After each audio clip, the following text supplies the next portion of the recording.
Assalamualaikum warahmatullahi wabarakatuh. Baiklah, kami dari kelompok 1 PAI B, mata kuliah Islam dan Ilmu Pengetahuan, dosen pengampu Bapak Rohmadi MPDI, di mana materi kami yang berjudul Masa Keemasan Sains dalam Sejarah Islam yang disusun oleh saya, Ilmi Desi Yunika Aprianti, NIM 2110 202037, dan teman saya Muhammad Rapli, NIM 2120202067, dan teman saya Meli Iranti, NIM 2110202042. Baiklah, kami di sini akan memaparkan materi kami.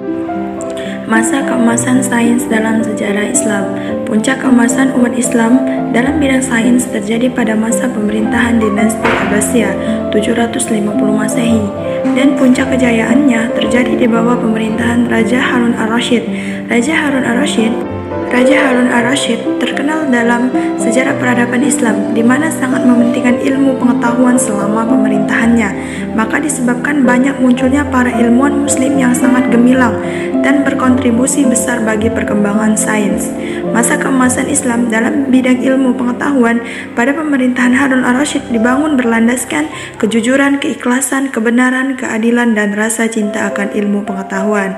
Hal tersebut mengakibatkan pesatnya berkembangnya ilmu pengetahuan, baik berupa pendidikan maupun penelitian, kesejahteraan, kesehatan, kesetaraan, dan kebudayaan, juga mengalami zaman keemasannya. Naiknya Harun ar-Rasyid sebagai khalifah kelima menggantikan Al-Hadi membawa perubahan besar dalam sejarah dinasti Abbasiyah. Perubahan tersebut ditandai dengan banyaknya para ilmuwan, ulama yang hidup pada masa pemerintahannya, dan diantaranya adalah Qadri Abu Yusuf, keluarga bermagnid Abu At-Tahiyah, Ishaq al-Mausuli, dan lain-lain.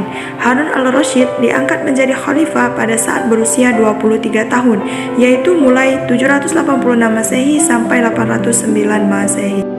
Oke, baiklah, saya Meliranti, saya akan menjelaskan.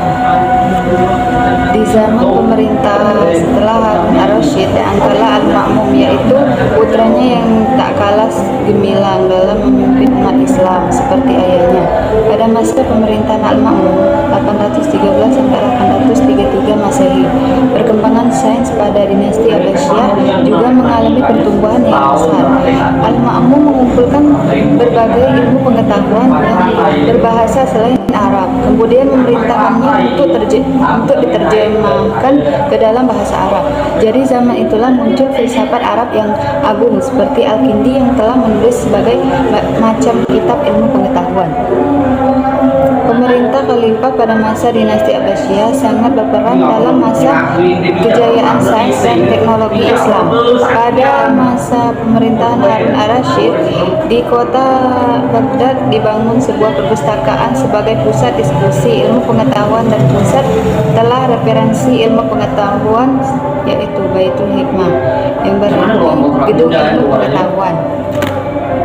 Sejarah juga mencatat bahwa pada masa kekuasaan Khalifah Harun ar-Rasyid, cabang-cabang ilmu pengetahuan seperti matematika, filsafat, astronomi, dan kemiliteran turut mengalami perkembangan yang sangat pesat.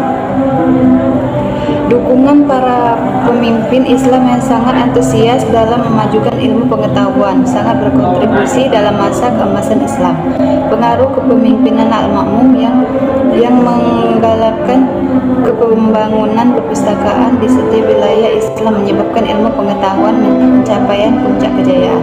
Tidak hanya dalam bidang agama, tetapi juga dalam bidang non-agama dan kebudayaan Islam. Banyak muncul ilmuwan dan ulama-ulama besar Islam yang memberikan pengaruh luar biasa ke peradaban dunia. Dinasti Abbasiyah menyelenggarakan pemerintah dan politik yang sangat moderat di masa pemimpin Islam. Faktor yang menyebabkan Islam mengalami kemajuan pesat-pesat dalam peradaban sains dan teknologi.